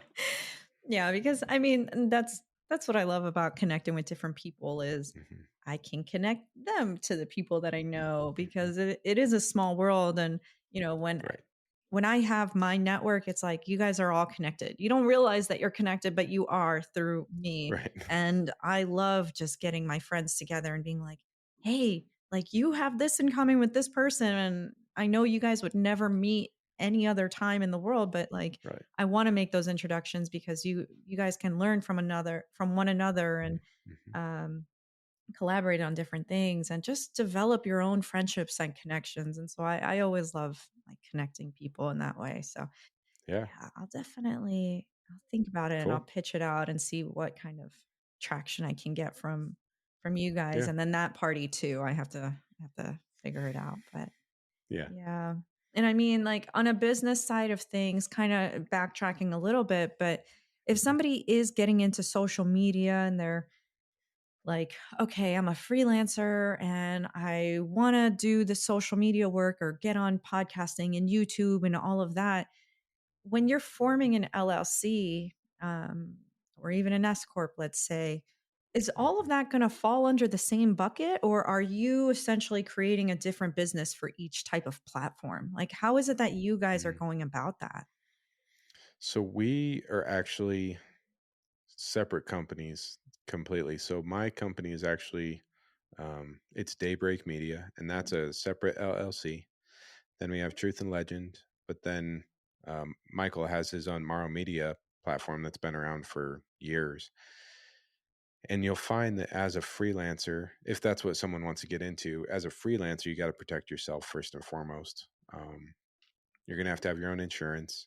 And through most things, like if you're a Professional Photographers of America um, member, Mm, you get that insurance through their membership fees. And so just use those membership fees and use those services. When you begin, you'll be able to leverage that. As you grow in your work, you're probably going to need to up that insurance just because um, $1 million will only cover so much in the corporate world. If you are working with a prototype system and you break it or you break something that it's going on, is it worth $1 million or is it worth more? So that's the kind of thing you have to ask yourself in the beginning, right? If you're doing like sports stuff and I don't know, if you break a ladder or you break a backboard, it's probably less than $1 million.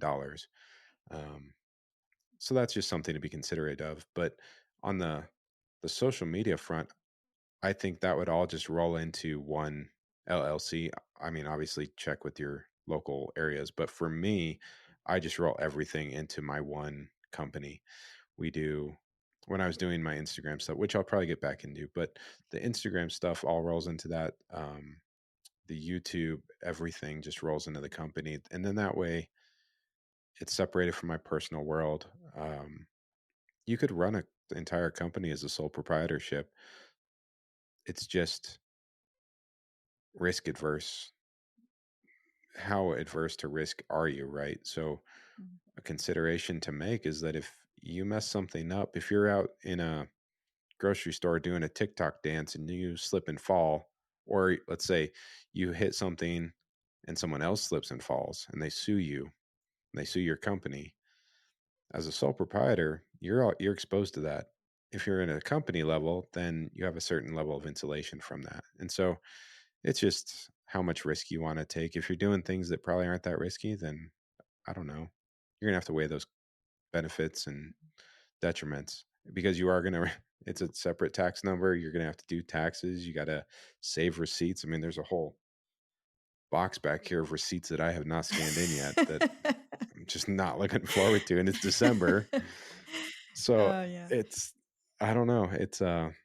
It's just how much you want to go through and if you're gonna stick with it. I think it's again, you'll know when you need to have a company around it. Mm, When people start, if you're to that point where people are reaching out on Instagram, like, hey, I want to work with you, and they're a good brand or maybe a small brand, like, yeah, work with them and see where it goes because there's been some accounts that they've made a ton of money doing that. And they just do brand photography and or just do brand sponsorships, which is awesome. mhm. And so for you, how have you filtered through um, different kinds of companies that have reached out? I mean, I know on Instagram, there's tons of random businesses that are like, yeah, we're just popping up, or we'd love to have you, and blah blah blah blah blah. And how are you sorting through the scam profiles versus like the legitimate businesses? Yeah, I find that most of the time the legitimate businesses will reach out to you either through a channel or through an email that is relatable to the brand or product. Whereas the scams are like, hey, if you're interested in the sponsorship, reach out to this account and they'll get you all the stuff you need. Where it's like you're doing the engagement versus them engaging you. Mhm, And we just don't even engage with any of that stuff. We have not taken on any sponsors for our channel or our product. We just we want to if we're going to do that, we want to make sure we believe 100% in it. We do have some ambassador and affiliate codes. I'm an Atlas Pack. mm, They're a backpack company. I'm an Atlas ambassador, so I can get some affiliate money from them when people buy through my links and stuff like that. But for the most part, we just try to stay humble, be honest about things. You're going to see a review out there at some point in time about some of the nomadic bags that Peter McKinnon has. If you're a wildlife photographer, that bag is not going to work with you. I will tell you right now, it is going to break down Oh, and it is not good. yeah. So, um, I don't know. We'll be honest and we'll probably get shunned for that, but at the same point, that's kind of what we don't want people spending $400 on a bag that's not going to work for them if they're Yeah. doing the same thing we are. Yeah, you have literal field experience. I mean, that's like user Yeah. acceptance testing of different products and devices. It's like, Yep. well, you're obviously going to compare different types of things. So Right. they have to be ready to hear the harsh feedback from their product. It's like, that's what you get for Yeah. putting a product out. Make sure it's actually good. Mhm. Otherwise, people are going to. Well, and I think for the majority of people, like if you're a street photographer or you're like a hobby, like the majority of people, I think that bag's gonna be great for them. But the second you start dragging that through, well, and I wasn't even doing like wildlife field work. I was doing golf field work for commercial stuff, Yeah. and it just fell apart on me. Oh, And the zipper broke. Well, two zippers broke on me. One of the poles came off. Like it was just a bad day. And so I yeah. ended up carrying all my stuff around in a duffel bag for the rest of the trip, Oh, just all of it clinking together. no. So That's it was, terrible. but yeah, because you usually have like a long lens that you put over your shoulder, Yeah. and then you have another like wide angle or like a 24-70 on a sling, Mhm. but then you have a backpack with all the other stuff in it, and all that stuff ended up in the duffel, which was okay. It was fine, but Yeah, you learned. I did quickly. Yeah. So, I mean, that kinda goes back to show, like, invest in good gear, but expect for things to fall apart or break, and that's part of, like, the overhead cost that you have to, filter in Yeah. for whatever business you're into. It's like, make sure you plan for an overhead or have, like, a little Mhm. savings or emergency account for those repairs or extra gear or emergencies or whatever else you may encounter, but Yeah, I mean, I haven't checked here recently, but in November I had done 500,000 shutter exposures in one of my cameras Mhm. this year alone. That's a lot. That's a lot. And so like you'll do an event, if you want to be an event photographer, learn how to photograph in low light, and because sometimes you're not going to be able to use flash, and figure out how like banding is going to be a huge issue unless you have the new A9 Yeah. Mark II. But like banding is a huge issue for mirrorless cameras and it's a simple fix. But learn how to fix that on your camera and then just get ready because you're going to take 10,000 photos or 15,000 photos because you're trying to get that one shot where the person's not like, right? Yeah. If they're talking, that's what they're doing most of the Yeah. time. So, yeah. Yeah. It's like it's a fun journey. I mean, like there's a Oh, lot of yeah. things that go into and half the time I'm like, I don't know what any of these settings are on my camera, but I'm just going to push buttons and yeah, I'm going to Yep. hope for the best. And Yep. yeah, that's how it is. It's how you learn. Yeah. And so, Brandon, as we go to wrap things up, do you Mhm. have anything that you would like to share with the audience? Uh, anything that's maybe inspired you, or any final tips, or whatever final words? Anything you want to share? Hmm. Uh, I don't have. I mean, for those of you that are feeling like maybe there's not a future in photography or video, like just hang in there, keep going. Uh, it is a hard trip, but just hang in there and keep going. It is so fulfilling once you get there, and just keep striving for it. The more you can learn, better off you're going to be. So I don't know. It's nothing deep or insightful, but I don't have much else for you. No, I think that's perfect. Honestly, just Yeah. keep going. That's all we can do. I mean, in anything that we're doing in life, just keep going because you are going to hit those walls, you are going to hit those hurdles, and you're going to have higher mountains to climb as you keep accelerating and moving up. But Hmm. Yeah, no, I appreciate that. And again, I really appreciate seeing your work. And I really hope that Instagram doesn't deter you from sharing it. We'll have to figure out like maybe there's a We'll figure different it out. platform or something else. Yep. Maybe we'll just create a new one or something. Right. Because it's so important to see that. And I love seeing your work and Michael's work. And it's like, those are the things that I would love to do one day. But again, I'm living through you. And so I Yep. hope that you continue to share that and realize that you are inspiring people, at least me anyway, in the kind of work that you're doing. So We'll put some out there for you. thanks. Yeah. And I'll check in too. I'll be like, I haven't seen a video or Right. picture in a Where is that? while. So Well, it's funny because I think we gave you homework when we were I done, know. and then we're the ones that aren't doing that. So, Oh my gosh. whoops. Well, the homework was, I think, to start the YouTube, which I kind of did, but then I ended up just starting a podcast instead. So I I don't mean, know. find your own voice, right? It doesn't matter. It's all good. The point was to start because I Yeah. think actually there's a great thing to end on. I think what so many people get caught up in is, well, when I'm ready, I'm going to go be a freelancer and I'm going to go do Yeah. video and photos. When I'm ready, I'm going to go make a YouTube. When I'm ready, I'm going to go be a podcast. Look, you're never going to be ready. Just Mm-mm. jump in and do it. And you're going to learn so much more, so much faster as soon as you do it. Now, you can figure out ways to avoid that risk and maybe not like put your entire financial instability into being a freelancer, Right. but like just go do it. Like it's scary, it's anxiety inducing, but you got this. Like just stick with it. So yeah, I think there's a good one to end on. You can end on that one. Yeah. I like that too. Yeah.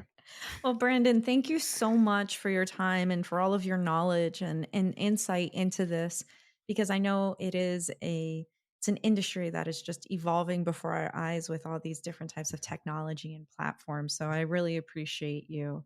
And for our listeners, feel free to check out Brandon's Instagram and his website and YouTube and podcasts. I'm going to include all of that stuff in the bio. So feel free to go check that out because he has, again, a lot of really cool photos and videos. And again, even like the car photography, like I really like, there's like some really cool drifting ones. And so that's just Yeah. really cool to see. Yep. And then, yeah, just continue to support him. And so thank you all so much for your time. And until the next one, thank you.